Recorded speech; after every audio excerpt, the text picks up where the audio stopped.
माझं सोलापूर न्यूजमध्ये आपल्या सगळ्यांचं स्वागत। बैठक जे आहे हे संधी मी यासाठी वापरतो, आता नुकतंच महानगरपालिकेच्या निवडणूक आणि आपलं सिद्धारामेश्वरच्या गड्डा यात्रा दोन्ही एवढ्या शांततेने पार पडलं, त्यासाठी सोलापूर महानगरपालिकेचं प्रशासन आणि महत्त्वाच्या सोलापूरच्या सर्व नागरिकांना पोलीस प्रशासनातर्फे मनापासून आभार व्यक्त करतो। धन्यवाद।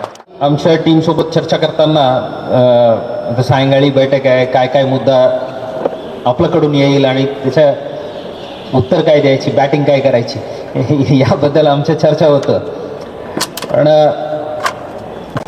असं वाटत आहे या सभेला मी मनापासून अभिनंदन करून आभार मानायचे, बिकॉज या शिवजयंतीबद्दल चर्चा सुरू होण्याच्या अगोदरच आपणच डिक्लेअर करून टाकलं यावर्षी आम्ही पारंपरिक पद्धतीने करणार आहे। म्हणजे तिथंच 80% 90% कुठलाही प्रकारचा कायदा व सुव्यवस्थेचा प्रश्न निर्माण होण्याची संधी बंद करून टाकलं तुम्ही। सो हे मध्यवर्तीचे एक अतिशय महत्त्वाचा निर्णय आहे, ते आम्ही स्वागत करतो आणि अभिनंदन करतो। माझं सोलापूर न्यूज या यूट्यूब चॅनलला सबस्क्राईब करा आणि बेल आयकॉन प्रेस करायला विसरू नका।